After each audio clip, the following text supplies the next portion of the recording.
Welcome to The Source, where we combine the headlines with in-depth conversations with the newsmakers themselves. Sitting in for Pinky Webb, I'm Ria Tanjuatco-Trillo. Today on the program, the government is studying the possibility of returning to the International Criminal Court as it probes the former administration's drug war. China agrees to adopt a resolution at the Asia Pacific Parliamentary Forum mentioning UNCLOS. And the granting of amnesty to rebel and insurgency groups gains cheers. Senator Bato de la Rosa joins us in the program.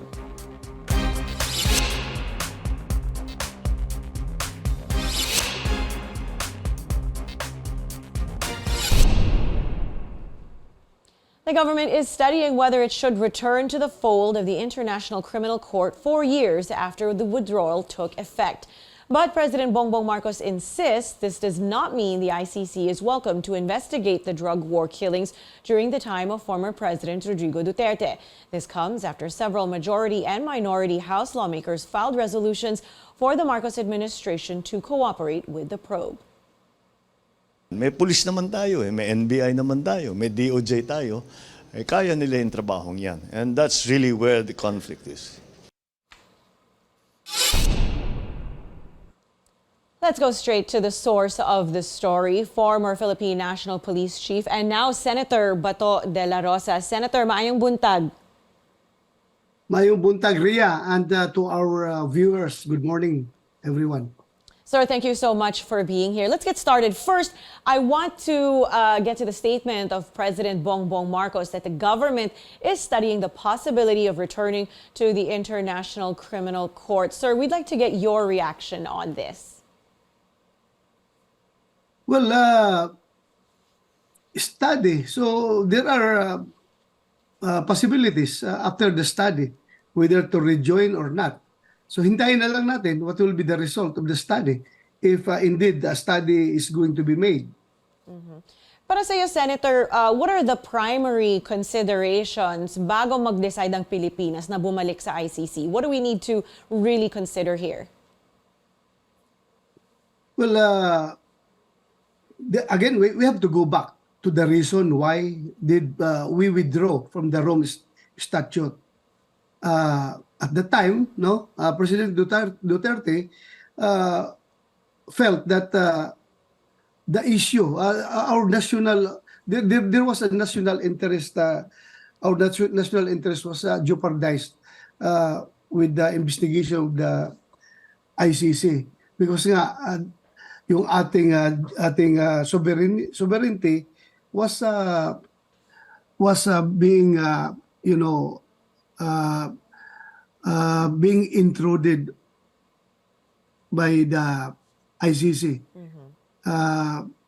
Very clear that according to the Article 1 of the Rome Statute, the ICC can only conduct its investigation if and when the country is not capable of conducting investigation or the country jurisdiction is not willing to conduct an investigation into the alleged crimes being committed. So, in our case, we are a working democracy and we have a strong judicial system. So the president felt that this is an intrusion into our sovereignty, so he withdrew from the Rome Statute. So if we are interested in joining back, then we have to resolve those issues kung bakit tayo nag-withdraw. So again, pag it has to go to the process still. If the government decides to rejoin, then our representative in The Hague will enter into an agreement with the Rome Statute. Then it has to be ratified by the president.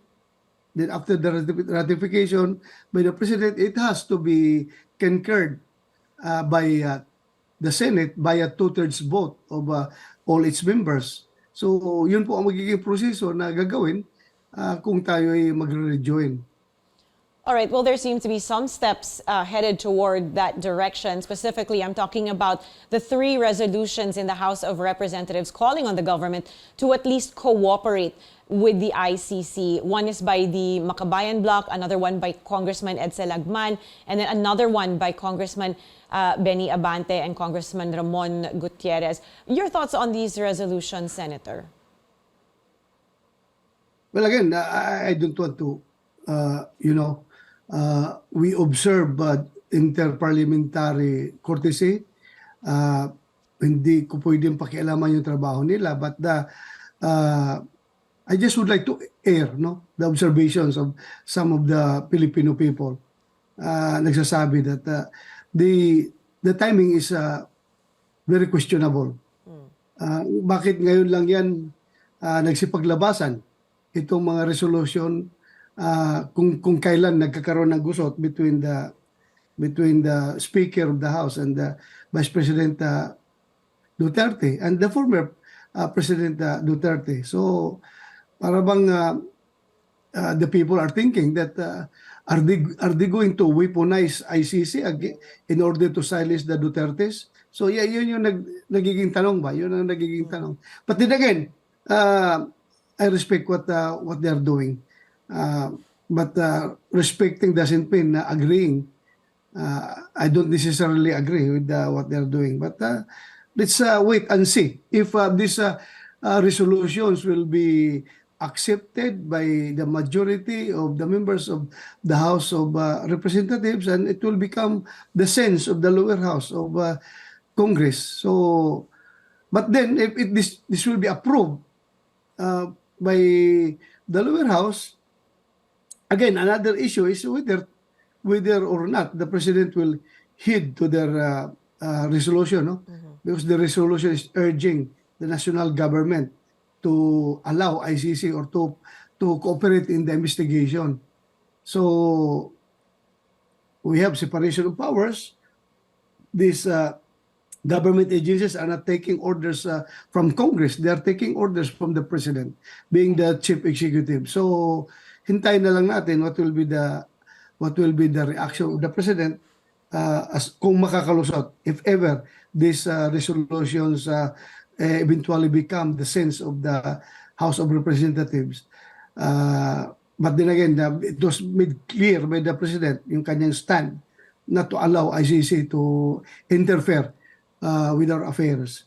Very clear na sinabi ng Pangulo yan. There are two fundamental questions na dapat nating i-resolve.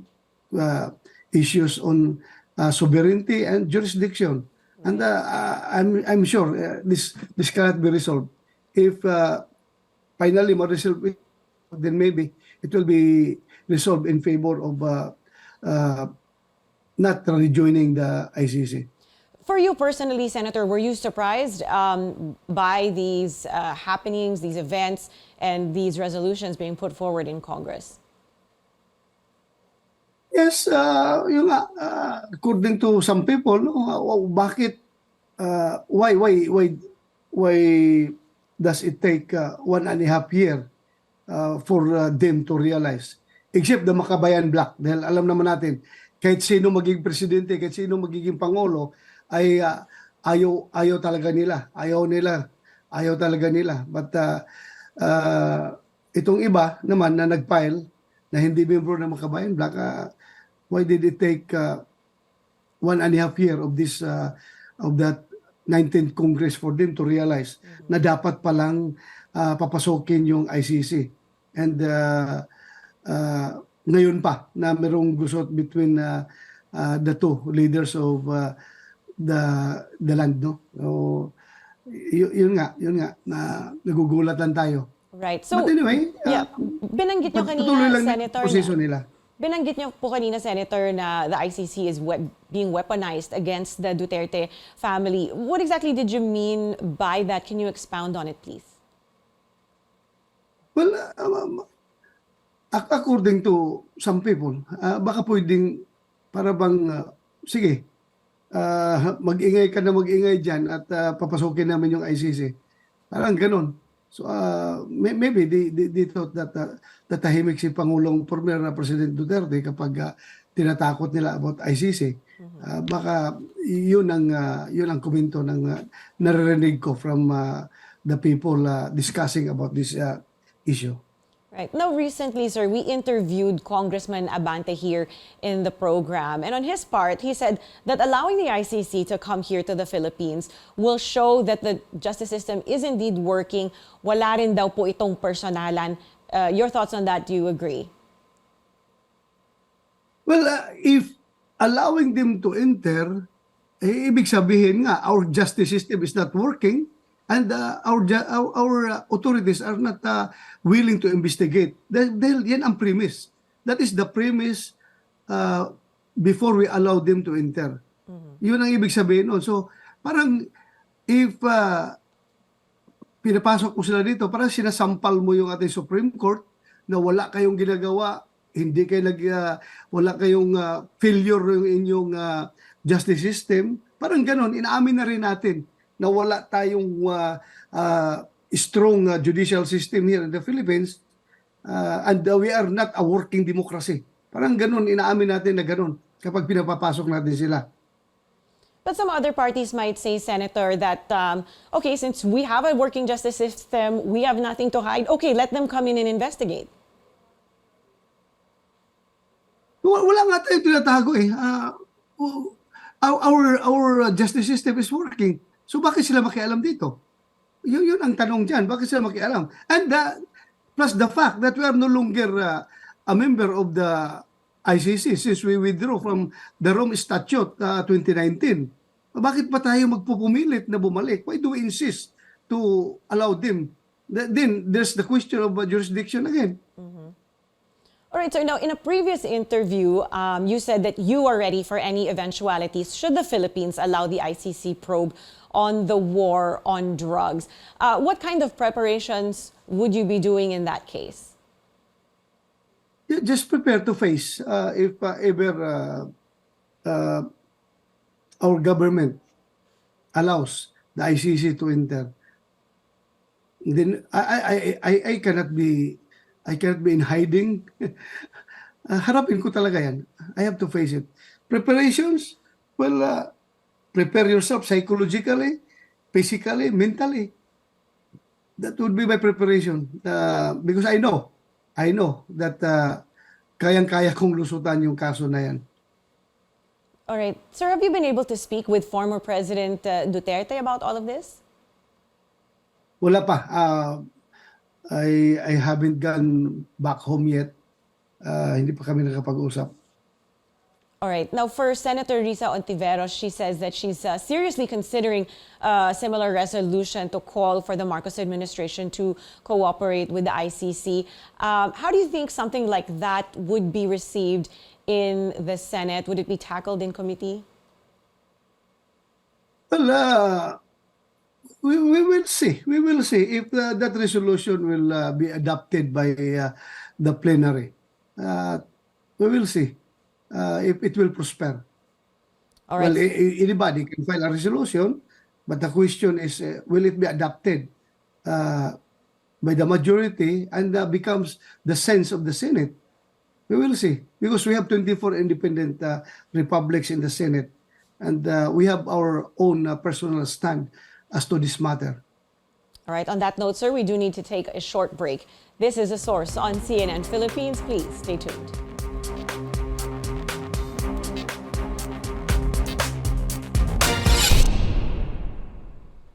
You're watching The Source on CNN Philippines. I'm Ria Tanjuatco-Trillo. Our source today, Senator Bato de la Rosa. Sir, welcome back to the program. Good to have you here. Now, before we leave the topic of the ICC probe, sir, I just wanted to ask you one more thing.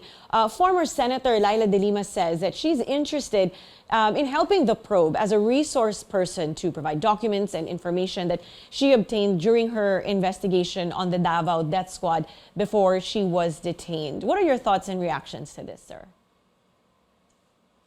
Well, she's free to do that. She can do that. No problem with that. All right, sir. Now, former President Duterte has said that he might re-enter politics again should Vice President Sara Duterte be impeached. What are your thoughts on that? Well, I am strongly supporting him, whatever plans he is having and whatever actions he's going to do. kung gusto niyang tumakbo, if he wants to run in the 2025 midterm elections as a senator, then it's a very good. It's very. We are going to have fun in the campaign trail with him. All right, sir. Now, He has still a lot. He has still a lot to offer.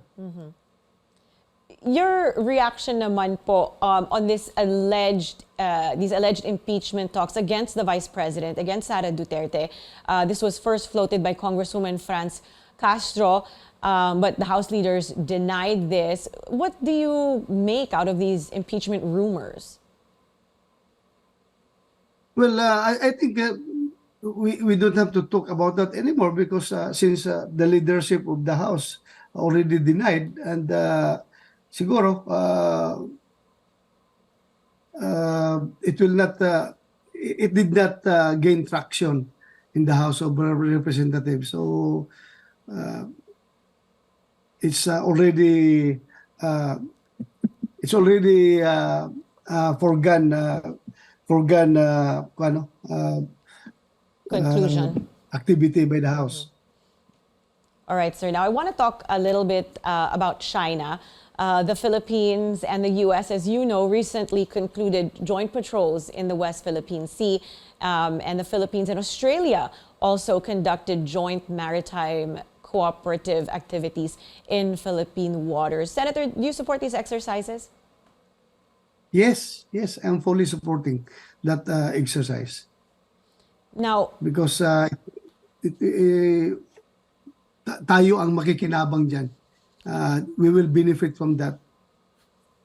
right. And one result of that, of course, was that China accused the Philippines of enlisting foreign forces, supposedly to stir up trouble in the South China Sea. What do you say to that, sir? No, we are not the one stirring up trouble. In fact, who were the first aggressor? If you go by the records, all our diplomatic protests, what are the contents of those protests? Because of their aggression, they were hitting our people with water cannons. They were hitting them with military grade lasers, dangerous maneuvers. They're the ones who are initiating all these things. So why blame us? Why blame us? We are just here to defend ourselves. So why blame us? They are the aggressors anyway. Now, in connection with all of this, Senator, you chaired the plenary session on peace and security during the Asia Pacific Parliamentary Forum. Tell us about the most pressing issues tackled during that event. Well, there was a resolution urging all member nations to observe the rule of law and the international laws. And again, paragraph by paragraph, China made the reservations about all those issues. At the most glaring objection there coming from China is that apparently they don't want to resolve issues, particularly territorial issues. They don't want to resolve them via international bodies or through the observance of international laws. They want to go back to the traditional mode of settling disputes, maritime disputes, via one-on-one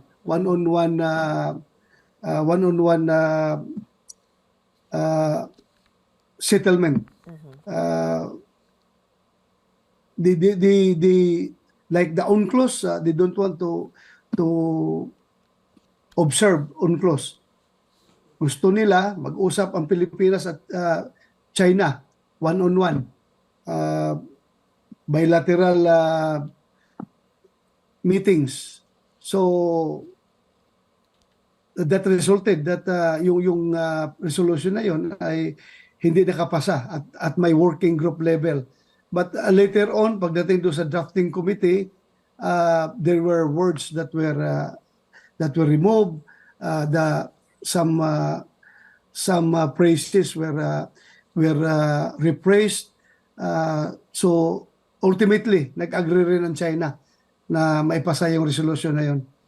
All right, with that, sir, we do need to take another short break. Stay with us. This is A Source on CNN Philippines.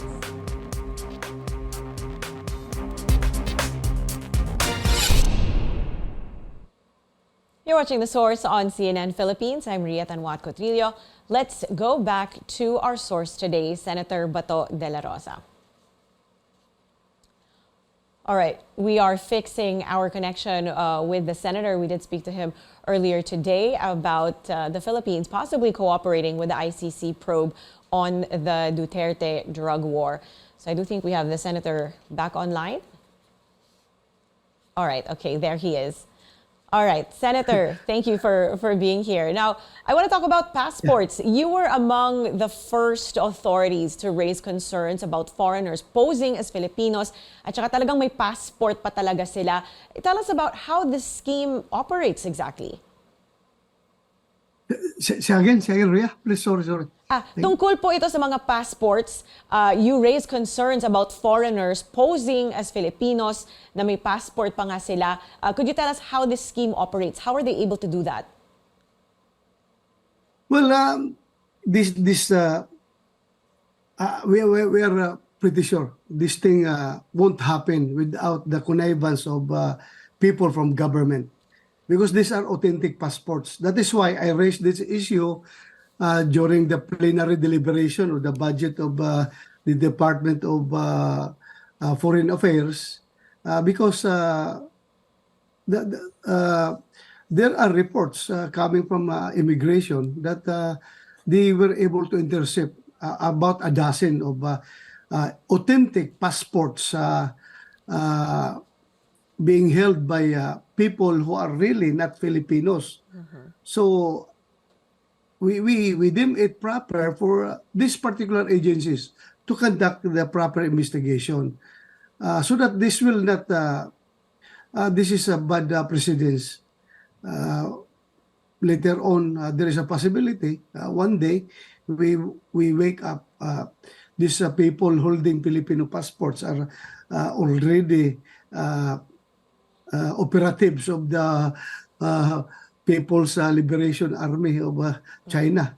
So it's very, very dangerous thing if we will let this thing to happen unnoticed and unchecked.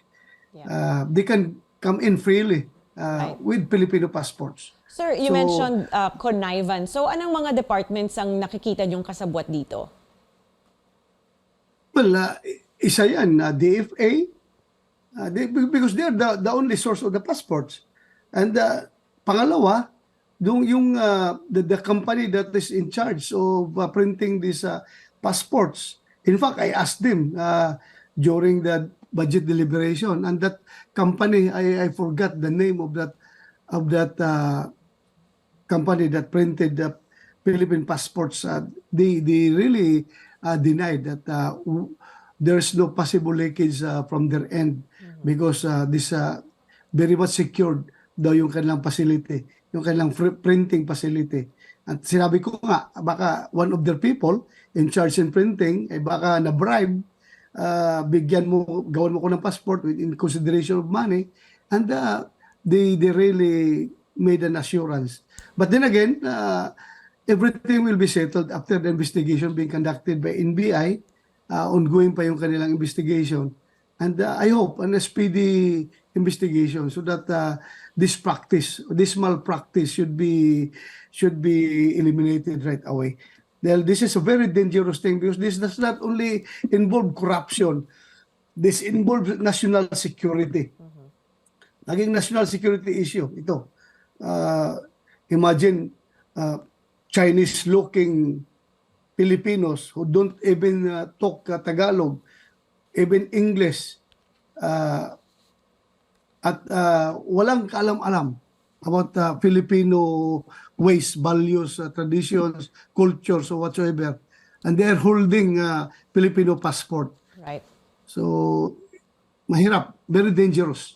All right, sir. Thank you for your time this morning. That is all we have time for on the program. Maraming salamat, Senator Bato de la Rosa. And thank you for joining us here on The Source. Sitting in for Pinky Web, I'm Ria Tanjuatco-Trillo. You're watching CNN Philippines.